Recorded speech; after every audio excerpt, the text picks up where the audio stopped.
That I do something a little different. I'm the odd enigma, as if you couldn't tell, considering I look completely different from Bullhorn Safai, my co-partner with this channel. Most of the magic is done in this room, actually. Yeah, now it is anyway. Now that everything was moved from that room, that's over in there somewhere. It's the laundry room. It was in the laundry room. Yeah, the magic happened in the laundry room. No, all the stuff we did was in the laundry room for the longest time. And then my sister moved out, and we use her room now, which is what this room used to be, and now it's full of rocky stuff, as if you can't tell. My dad's a big, large, rocky nut. But that's besides the point. This whole video has a purpose. I did something a while back for Halloween, for a book I got, because it was Halloween time, and I wanted something that was Halloweenish instead of my normal forte. Yeah, this book. This is a book right here. This is my normal forte. Magnus chasing the gods of Asgard, the Sword of Summer. This is Rick Riordan's new book. And if you people don't know Rick Riordan, he's the author of Percy Jackson, Heroes of Olympus, The Kane Chronicles, 21 Clues. That stuff. That nice stuff. Rick Riordan, if people don't know, is my favorite author. He really is my favorite author, because the Percy Jackson series, we'll get to that later. We'll get to all of his books later. I plan on doing like a series review type thing. But this is the review for Magnus Chase and the Gods of Asgard. Book 1, Sword of Summer. Book 2, Thor's Hammer. Pretty sure where is it? The Hammer of Thor. Yeah, that's what it is. The Hammer of Thor. Next fall. Well, I just literally finished this book, like not even maybe 20 minutes ago. I've been reading it all day. I really have. Which doesn't surprise me, because it's a funny book. It's everything that Rick Riordan is. It's pretty much the same as Percy Jackson. It's got the same humor as Percy Jackson. It's got the same humor as the Heroes of Olympus, and it's got the same humor as the Kane Chronicles. It's got Rick Riordan humor, which is amazing and phenomenal and funny, and I can't get enough of it. Hold on a second. The hair situation. No, that wasn't good. I'm just gonna do that. Screw it. Messy hair for days. I don't care.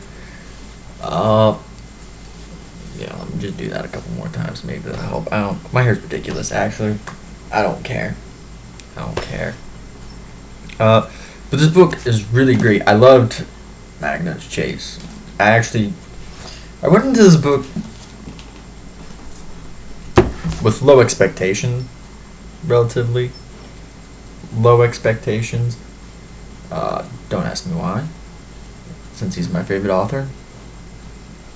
But no, I guess it's just the Percy Jackson series put up a standard for me, if you could call it that.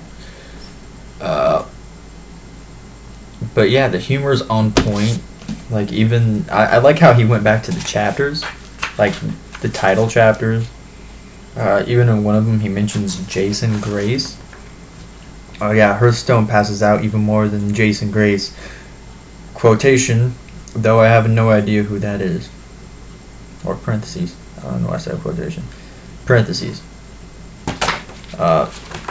So it's all on point, and the gods' portrayals are just as unique as they were in the Percy Jackson series, or any other of his like god counterparts, like whether it's Greek, Roman, Egyptian, now Norse.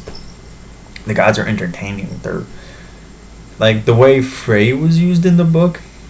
Freya, Loki, Odin. They were all used very well, I'd like to say. There's not that many characters in the book I don't like, or moments in general. I like all, like, the main characters. Magnus Chase, he's pretty great. The way they tied in Annabeth Chase into this book was interesting and intriguing. Like, I'm excited to see where she does with this story, with this plot. I'm interested. I'm intrigued to see where she goes with this. And his other friends, the elf and the dwarf, Hearthstone and wow, I've forgotten his name. I'm just kidding. Really. I'm even buying my time. Oh God, my memory's not doing well right now. Blitzen. Yeah, that's his name. Dwarf. Blitzen. I mean, from that you think they're forgettable, but they're not. Like, Hearthstone's a deaf elf who uses magic. That's pretty awesome. And Blitz is a fashionable dwarf who's terrible under pressure. He's a good character too. And then you have Sam. She's an awesome character. Like, and then even on the villain aspect, the way Loki's used is wow. Oh, end of the book blew my mind. I'm not gonna get into that because I want you to read it. That's why I'm doing this. Read the book. No, it's good. Read it. The way Fenir's used. Fenir, the character Fenir's, he's awesome. Like, he's really awesome, and just the way his lines are, it's great. And Surt, yeah, the Hell Demon, the head honcho of Hell Demon, Satan's fashion consultant. He's not used much in the book. Neither is Fenrir. There's not many villains in general, even though at each end they're threatened by something. Something's after them. They're being hunted the whole entire book. By Valhalla, certain his demons, just everybody's after them. Because they're trying to get the Sword of Summer. Plot twist. Not really. And I mean, it is called the Sword of Summer, which, if you don't know, is Frey's sword. A sword Frey used, and even the way that sword's used is interesting. Like, the one thing I'm not afraid to give out is how he uses it. Like, Percy Jackson had his Riptide, or Alcuminos. I don't know how to pronounce it, but I know it's along those lines. It's a pin. He uncaps it, bam, sword. Boom. It's a pin. Like, that's awesome, really. And then the way they use the Sword of Summer as a pendant, like a necklace, like a chain, and just attach it, and boom. Like, if I were to rip this off, it would become the Sword of Summer. Except it's the Master Sword. Like, it's still awesome. I dropped the sword.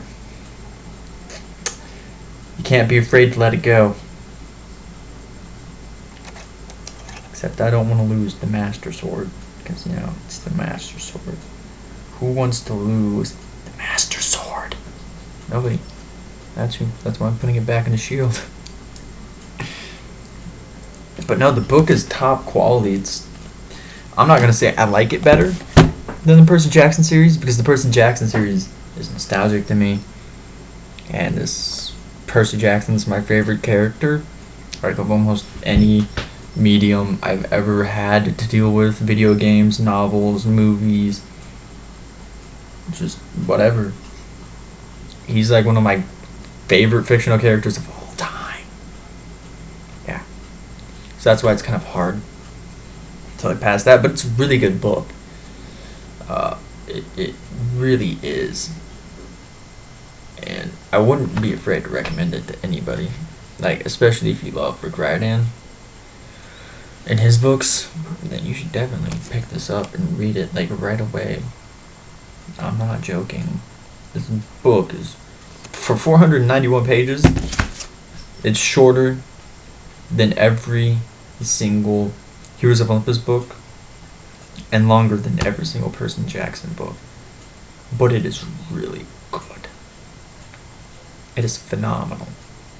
It is fantastic.